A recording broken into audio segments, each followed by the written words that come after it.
Hi, I'm Holly Robbins. This is my very first nonviolent communication video, and today I've decided to share with you probably what I consider to be the very most important element of nonviolent communication, which is to establish an analytical self.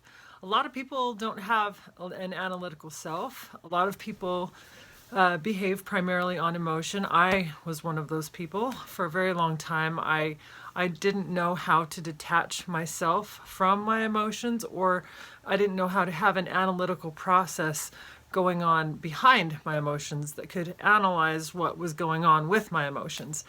So I wouldn't advocate for not being emotional. I'm a very emotional person, but I would advocate for being able to have an analytical self that can stand back from any given situation, detach from it, and be able to interface with people from that point of view rather than being in an angry way or an overly emotional way and trying to interact with people and not being able to meet them where they're at. So initially, however, this isn't so much about relationships as it is just about you by yourself learning how to develop an analytical self. So I'm really excited to share that with you today about how to go about doing that, and we'll just get started. The first thing you need to do to develop an analytical self is to picture the type of person that would work in a lab, and then picture yourself in a white jacket, as a lab assistant would be, with his notepad, his paper, his pen, and his glasses, and he is analyzing the data that is being presented to him by a lab rat. And if you can picture yourself as the scientist and picture your emotions as the lab rat, this is a very empowering way to be able to take a look at what's happening with your emotions without getting caught up in them. So initially, the best way to start doing this, in my mind, is to just get familiar with what's happening in your own body. I do this by taking a big deep breath and just settling into my feet, settling into myself, wherever I'm at. You wouldn't do this with people yet. You just start initially by yourself.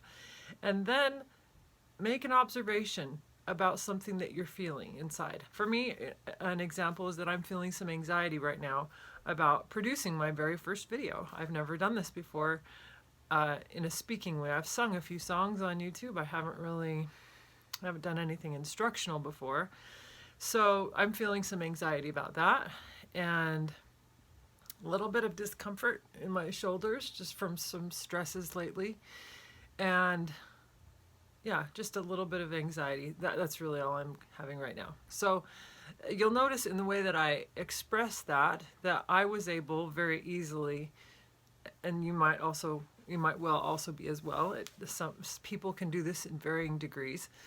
I expressed how I was feeling without really any emotion. I separated my body out somewhat from my analysis of it. And this is a very powerful way to go about just beginning to cultivate an analytical self. After doing that just a few times, being able to observe what's happening in your body and to report it in a very dispassionate way. If you're having back pain, say, I'm having some back pain, I'm experiencing some back pain. And there's a way to say that is expressing it without emotion. Like if I were to say, oh, or to cringe or to act like I was in a great deal of pain, that is kind of an emotional response. Not a bad one, but it is an emotional one. If I wanted instead to be analytical and to report it, I would say, I'm experiencing some back pain. Or in other words, my lab rat, the feeling part of me, is experiencing some pain. And the scientist part of me would be able to report that to you without emotion. So this is an incredibly important tool for your toolkit as far as nonviolent communication is concerned. I would recommend going throughout a day and just every now and then asking yourself, are my actions currently based on emotions that I'm feeling, or am I just reporting it? Now, generally, you're going to be experiencing the emotion. You haven't spent time reporting it before. So do it aloud. Do it aloud. If you're washing dishes or whatever, if the water burns your hands, you can say, the water just burned my hands. I felt pain. The water was too hot. That's what I just now experienced. Right? Do have the emotion. Obviously, you're going to jump, do whatever you do. But to be able to add that second part of your toolkit to the experience is very powerful. And then just recognize how often you spend time expressing the emotion that you're feeling in an emotional way. And then try expressing it in a non-emotional way. Part of the reason for doing this is because down the road, we're going to start interacting with people. And sometimes the other person is not prepared to receive the kind of emotion that you're needing to express, but you do need to express the emotion. And if you do it, if you're feeling anger, for example, and you decide to express that anger in an angry way, then not only are you expressing yourself, which is great to express yourself, but you also could be damaging a relationship. You could be causing more conflict than is actually warranted in the situation. So just a quick example, obviously I want you to practice on your own, but a quick example of something that might occur later is if you hear somebody say something that you think is ignorant or uninformed or whatever, instead of, if you catch yourself, you might catch yourself rolling your eyes, just thinking that that's incredibly dumb what they just said, right? You can't do that. And obviously if you do that, it might damage the relationship, whatever. I'm not really worried about that so much. The main thing I'm concerned with right now is just taking that time to say, oh, that was an emotional reaction to that. How might I report that emotional reaction to myself? So I would say, there's a part of me, I do it that way for myself, I say it that way because it helps me to be able to recognize that there's a part of me, right? It's an emotional part of me that feels X, Y, and Z. It's not the whole of me. It's not everything in my life. I'm not all my emotions. I'm not all the emotions that I experience.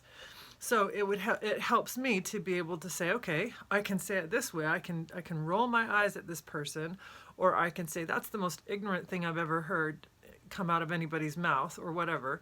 Or I can observe my own physiology and I can say, when that person said that, again, I'm saying it to myself. When that person said that, my immediate response was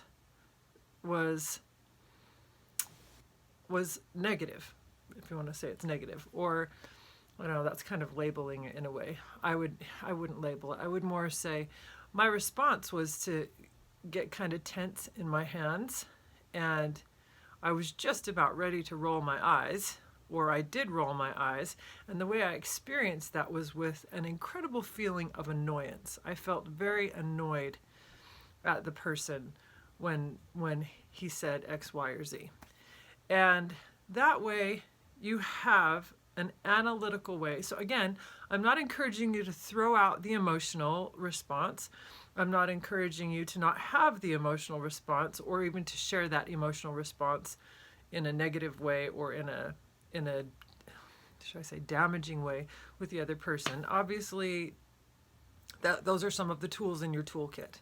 And there are going to be times where you will need, obviously, to express an emotional response in an emotional way that may cause damage to a relationship. At the same time, let's develop one other tool, and that's getting that analytical self in place so that you have access to that. It's the same reason why you would buy a drill when you need a drill, rather than using the hammer. If you have a screw and all you have is that hammer, you're going to wonder all the time why you're just stripping a thread, right? You don't want to strip the thread, right? And if you use your hammer every single time you have the need for a drill or a screwdriver, you're going to be ripping the threads. So the main thing is thinking about what the situation warrants and how you can contribute to the effectiveness of the outcome of that relationship, of that situation, or whatever. And that is my first video on nonviolent communication. I hope you found it beneficial,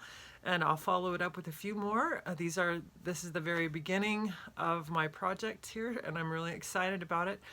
My main goal is to make the world a better place. That may sound trite, but the more people who have that goal, the better the world's going to be. So I'm excited to share this with you. Thank you so much. Again, Holly Robbins signing off.